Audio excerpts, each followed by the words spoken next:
Mas ele sabia que para ter certeza absoluta, teria que examinar os fios que passaram pela datação por carbono. Até que eu obtivesse uma amostra do verdadeiro tecido examinado na datação, uma amostra documentada, não poderia provar nada. O processo de datação por carbono destrói a amostra como parte do procedimento do teste. Mas todos os laboratórios que fizeram o exame em 88 haviam mantido uma pequena amostra de reserva. Na amostra autêntica usada na datação que eu recebi, os fios foram retirados do meio dela e, portanto, não havia dúvida. E quando examinei as amostras da área da datação, foi muito fácil encontrar o algodão.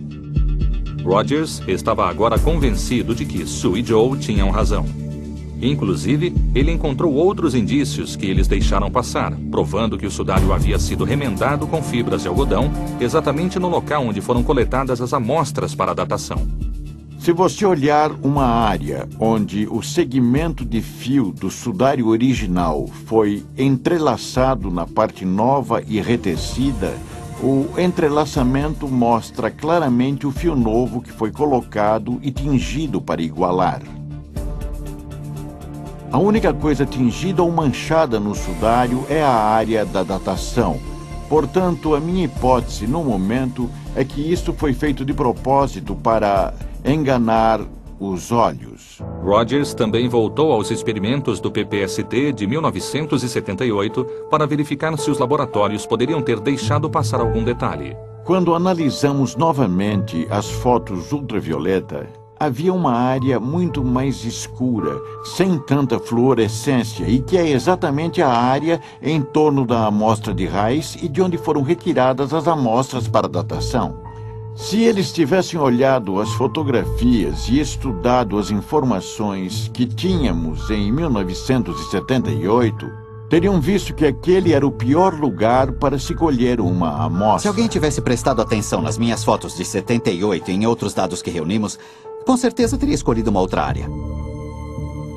Minha conclusão é que aquela área foi remendada, e isso foi feito por alguém com grande habilidade e com materiais diferentes do originalmente usado no sudário. Em 2005, apenas 5 semanas antes de perder a luta contra o câncer, Rogers publicou o último trabalho de sua brilhante carreira.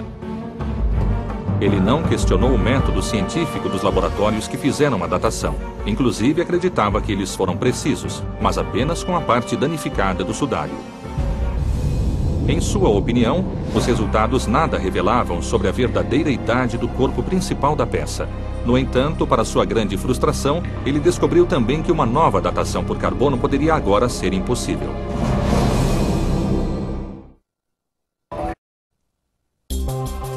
Em 1988, um teste de datação por carbono concluiu que o sudário de Turim tinha apenas 700 anos.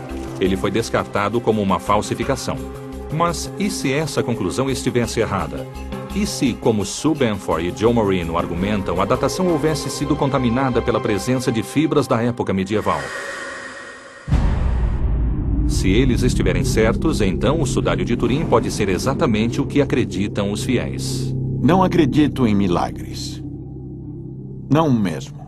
No fim da vida, Ray Rogers foi levado de volta ao laboratório pela teoria de Sue Benford e Joe Marino. Para sua surpresa, ele acabou concordando com os dois. Estou chegando à conclusão de que existe uma boa chance de que seja o pano usado como mortalha para o Jesus histórico. Ele escreveu um ensaio que foi aceito para publicação na Thermochemica Acta em janeiro de 2005. E até aquele momento, esse ensaio era o único documento científico revisado por especialistas que desafiava a datação por carbono de uma forma aceitável. Rogers seria talvez a única pessoa que poderia confirmar aquela teoria, já que tinha acesso a fibras tanto do corpo principal do sudário quanto da área usada na datação. Ele também sabia, a partir de suas próprias experiências em 1978, que o sudário não continha pigmentos ou tinturas. E, no entanto, analisando os fios do canto de onde foram retiradas as amostras para a datação, foi exatamente isso que ele encontrou: tintas, gomas, resinas, sinais de que aquela área havia sido remendada séculos atrás. Fotos feitas com um microscópio mostram isso claramente. As fibras de algodão da amostra usada na datação têm um revestimento pesado de goma adesiva da tintura. E algumas das fibras de linho não têm nada disso. Elas continuam lisas e não têm nada grudado.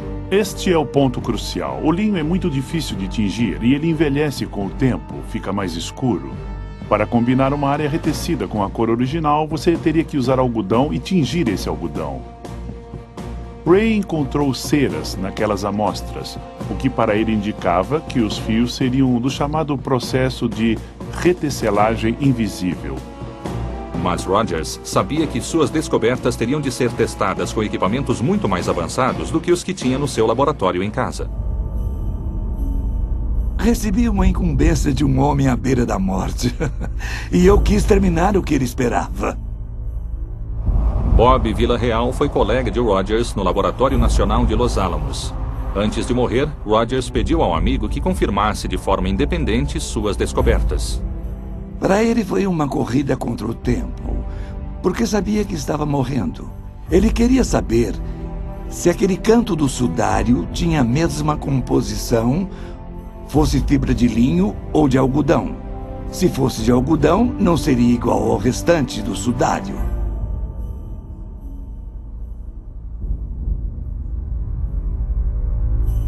Mas antes que qualquer teste pudesse ser realizado, Ray perdeu sua longa batalha contra o câncer em 8 de março de 2005, aos 78 anos.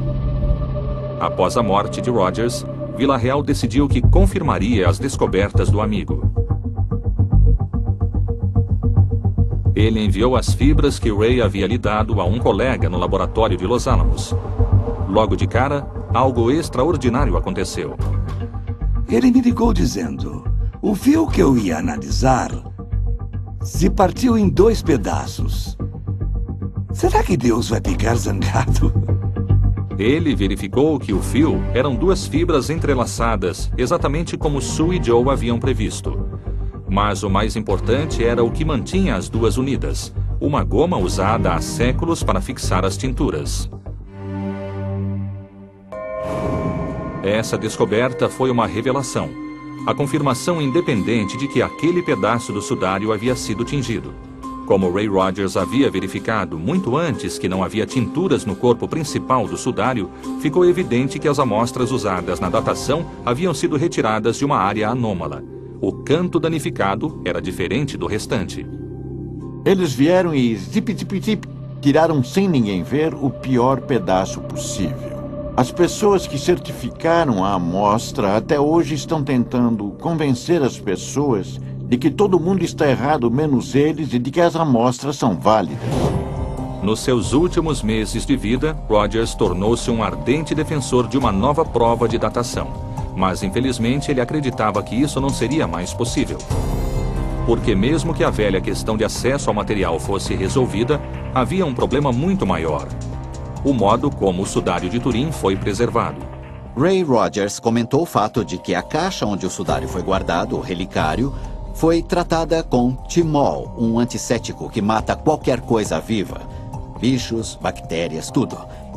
Esse tratamento com timol poderia afetar futuras datações do tecido. Segundo Rogers, usando o timol, uma substância química de base vegetal, para limpar o relicário, eles haviam inadvertidamente causado danos irreparáveis ao sudário. Ele estava agora contaminado por átomos de carbono recentes, tornando impossível uma datação precisa. Mas antes de morrer, Ray Rogers achou que havia encontrado uma solução. O sudário foi danificado pelo fogo em 1532 e ficou com 16 marcas distintas de queimado, marcas de onde amostras poderiam ser colhidas, e como já eram de puro carbono, elas poderiam ser facilmente limpas do timol. Ali existe carbono queimado desde 1532, e o tecido queimado é bastante impermeável a qualquer tipo de ataque, portanto daria uma boa amostra para a datação. E o melhor de tudo é que essas áreas queimadas já foram coletadas na restauração do sudário feita em 2002. Em 2002, retiraram o fogo, removeram todos os remendos, como esta área queimada aqui. Os pedaços queimados foram cortados à volta dos buracos queimados E foram guardados. É material excelente para carbono 14. Pode ser datado. Esses restos carbonizados podem conter a chave para finalmente solucionar o mistério do sudário de Turim. Alguns colegas de Ray entraram com um pedido no Vaticano para ter acesso às amostras queimadas e realizar uma segunda datação. O mundo científico espera uma nova oportunidade para descobrir se o sudário é a mortalha de Jesus de Nazaré ou uma consumada falsificação. Mas, seja qual for a resposta, é praticamente certo que o debate científico sobre o sudário de Turim vai continuar. Se ele não for antigo bastante para ser o sudário de Jesus, então vou me sentir diante de um milagre, porque um sujeito da Idade Média conseguiu criar algo que não somos capazes de reproduzir ou explicar completamente, e eu gostaria de saber como isso foi feito.